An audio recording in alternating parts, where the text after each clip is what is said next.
Assalamualaikum warahmatullahi wabarakatuh.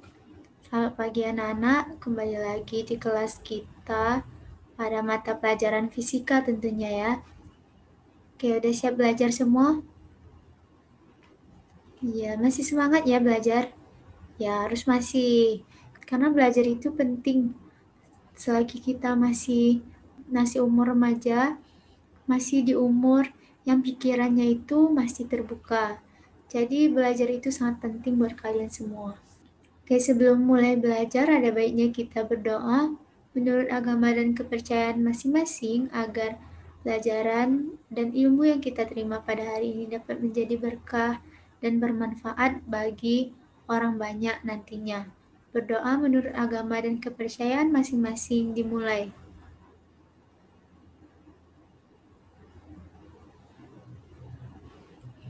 Berdoa selesai. Ibu cek dulu ya kehadirannya.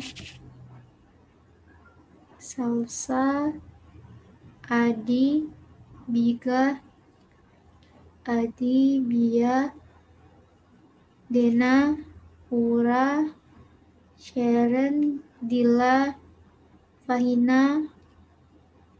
Oke, sepertinya hadir semua.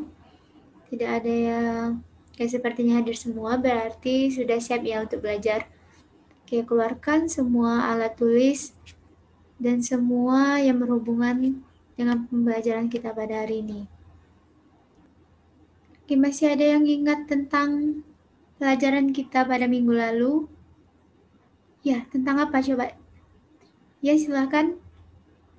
Ya, itu adalah materi kita ya pada minggu lalu. Pada pertemuan ini kita akan membahas tentang yang namanya hukum Ohm. Ada yang tahu apa itu hukum Ohm? Ada yang sudah tahu, ada yang belum. Oke, mari kita siap-siap untuk membahas tentang apa itu hukum Ohm.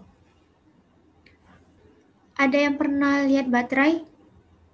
Ya, baterai remote misalnya, baterai center yang sering kalian beli ke warung ya.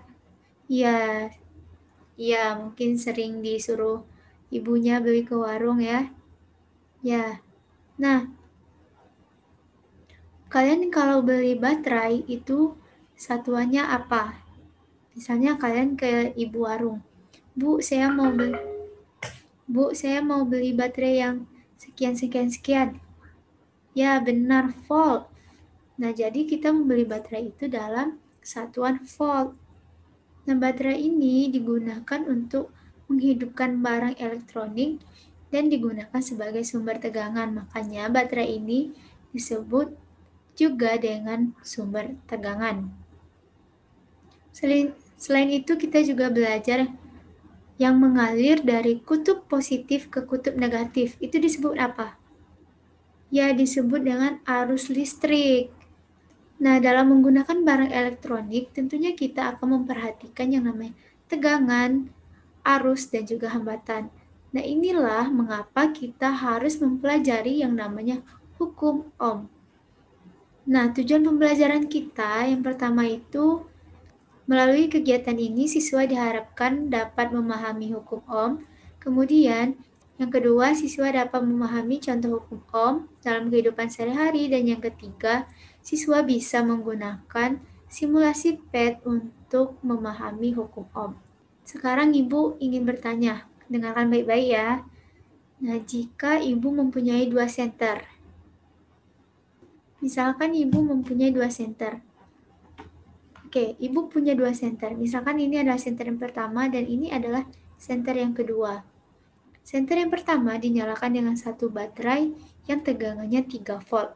Kemudian senter yang ini diberikan 2 baterai yang masing-masingnya 3 volt sehingga total baterainya adalah 6 volt. Nah, senter yang mempunyai baterai 2 volt pasti nyalanya akan lebih terang kan? Selain itu, apa yang dapat kita simpulkan dari 2 senter tersebut? Coba Rena.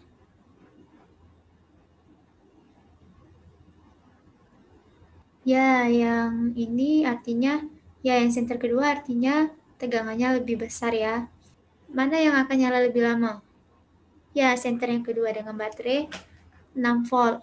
Oke, berdasarkan fakta yang telah kita sebutkan tadi, maka kita bisa membuat rumusan masalah dari pelajaran yang akan dari percobaannya maka kita bisa membuat suatu rumusan masalah. Contohnya, ya siapa yang tahu contoh rumusan masalahnya? Ya, bagaimana pengaruh tegangan terhadap nyala senter atau lampu boleh. Kemudian, bagaimana hubungan kuat arus dengan tegangan? Oke, kita sudah dapat ya rumusan masalah. Kemudian, dari rumusan masalah tadi, kita bisa buat yang namanya hipotesis. Kita bisa buat yang namanya hipotesis. Apa hipotesisnya? Nah, kalian tulislah hipotesis kalian pada buku masing-masing. Oke, contohnya semakin besar tegangan, maka semakin kuat pula nyala lampunya. Nah, itu contohnya. Oke, kalian boleh buat hipotesisnya yang lain. Selanjutnya kita akan melakukan percobaan dengan menggunakan simulasi PET. Nah, ini dilakukan untuk membuktikan hipotesis yang telah kalian buat sebelumnya. Silakan kalian lakukan. Nah, kalian telah dibagi dalam kelompok, menggunakan kelompok yang kemarin. Nah, tetapi kalian tetap melakukan simulasi ini secara mandiri atau individu. Nanti hasilnya baru didiskusikan dengan kelompok. Oke, silakan lakukan percobaan untuk menguji hipotesis melalui simulasi PET dan lakukan percobaan yang telah disediakan pada lembar kerja siswa.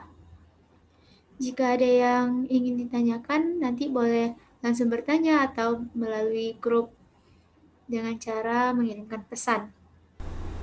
Oke, nah pada simulasi PET ini, kalian pilih Circuit Construction Kit DC. Kemudian pilih lab. Nah, lakukanlah percobaannya. Ini adalah kabel untuk menghubungkan komponen-komponen. Oke, ini kita ibaratkan senter tadi ya, lampu. Nah, kemudian ada baterai.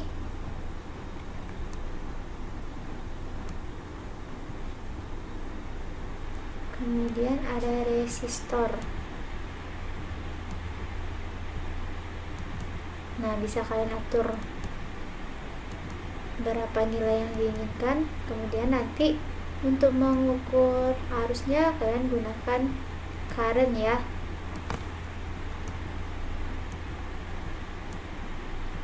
Nah, oke, lakukan sesuai pada lembar kerja siswa yang telah disediakan. Lakukan kegiatan yang diminta.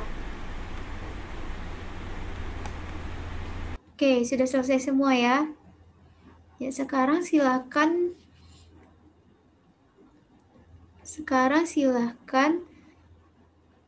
sudah diskusi dengan kelompoknya? Ya, sudah. Oke, sudah selesai semua.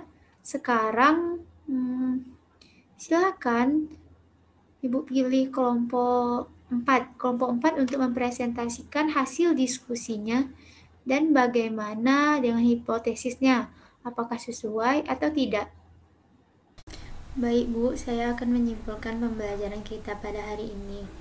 Berdasarkan yang telah saya pahami bahwa perpindahan kalor itu terdiri dari 3 macam, yaitu perpindahan kalor secara konduksi, konveksi, dan radiasi. Nah, perpindahan kalor secara konduksi itu adalah perpindahan kalor melalui zat perantara, tetapi zat perantaranya itu tidak ikut berpindah. Yang kedua, perpindahan kalor secara konveksi adalah perpindahan kalor yang melalui zat perantara dan zat perantaranya itu ikut berpindah. Dan yang ketiga adalah radiasi, di mana perpindahan kalor ini tidak melalui zat perantara. Terima kasih, Bu. Oke, sepertinya semua sudah paham. Sekarang Ibu mau salah satu dari kalian memberikan kesimpulan tentang pelajaran pada hari ini. Oke, bagus sekali. Nah, itu adalah kesimpulan pelajaran kita pada hari ini ya, bahwa hukum Ohm itu menyatakan bahwa kuat arus berbanding lurus dengan tegangan dan berbanding terbalik dengan hambatan.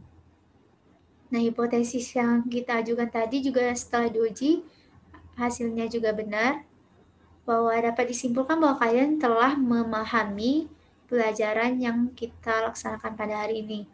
Oke, sekian pertemuan pada hari ini. Untuk minggu depan kita akan mengadakan kuis. Jadi, pastikan kalian sudah belajar dengan sebaik mungkin dan siapkan apa saja yang diperlukan. Oke, sekianlah pertemuan kita pada hari ini. Terima kasih. Terima kasih atas kehadirannya. Wassalamualaikum warahmatullahi wabarakatuh.